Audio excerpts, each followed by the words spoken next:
Officer Jeff Henderson was convicted on 8 counts. His sentence, 42 months or 3.5 years in prison. Sources close to him say thanks to time served, he could be released in 18 months. He'll then serve another 3 years on supervised release. He was acquitted on more than 40 other charges. This is just a dark day for Tulsa, this entire episode. Former officer John K. Gray pleaded guilty to stealing money in a drug sting. Prosecutors say he played a key role in building their case.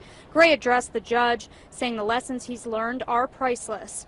The judge sentenced him to serve 4 months in prison and 4 years of supervised release, saying despite his cooperation, quote, justice does require a term of prison. The reason that he did it is not to avoid consequences. He knew there were going to be consequences. It's that he wanted to get his life back on the right track.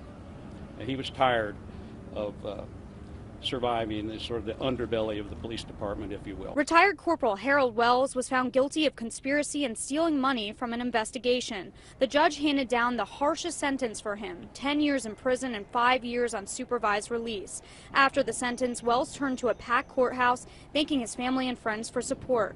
His attorney and family would not comment on camera. However, his attorney says Wells intends to appeal. Former ATF agent Brandon McFadden, who pleaded guilty to drug conspiracy, received a sentence of 21 months in prison plus 5 years supervised release and substance abuse treatment. His family and friends wrote more than 150 letters in his support for the judge to consider.